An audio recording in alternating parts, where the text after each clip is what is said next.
Friday no vehicle day సందర్భంగా మంత్రి నిమ్మల రామానాయుడు మూడో వారం కూడా సైకిల్పై అమరావతి సచివాలయానికి వెళ్లారు. విజయవాడ క్యాంపు ఆఫీస్ నుంచి 20 కిలోమీటర్లు సైకిల్ తొక్కారు. ప్రపంచ పర్యావరణ దినోత్సవం సందర్భంగా కొండవీటి వాగు లిఫ్ట్ దగ్గర ఇరిగేషన్ అధికారులతో కలిసి మంత్రి మొక్కలు నాటారు.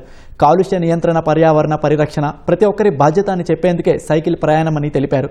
ఇంధన పొదుపు చర్యల్లో భాగంగా ప్రతి ఒక్కరూ వారానికి ఒక్కసారి అయినా సైకిల్ ప్రయాణం చేయాలని మంత్రి నిమ్మల సూచించారు.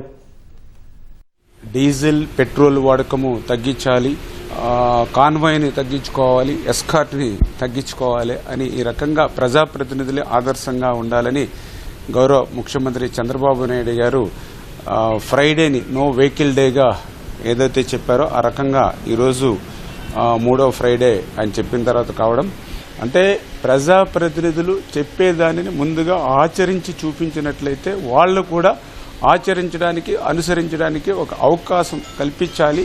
ఈవేళ మన చిన్న ప్రయత్నం రేపు ఒక పెద్ద మార్పుగా రావాలి అనేటువంటి ఆలోచన. అందులో భాగంగానే ఈ యొక్క భూమి అంటే మన నివాసం. అటువంటి భూమిని కాపాడుకోవాలి, అటువంటి గాలిని మనం కాపాడుకోవాలి, నీటిని మనం కాపాడుకోవాలి. వీటి ద్వారానే ఈ యొక్క పర్యావరణాన్ని కాపాడుకోగలుగుతాం అనేటువంటి లక్ష్యంతో ఈరోజు మన చంద్రబాబు నాయుడు గారు ఇచ్చినటువంటి పిలుపు మేరకు మన విజయవాడ క్యాంపు కార్యాలయం దగ్గర నుంచి సెక్రటేరియట్ వరకు కూడా 20 కిలోమీటర్లు సైకిల్ మీద రావడం జరిగింది.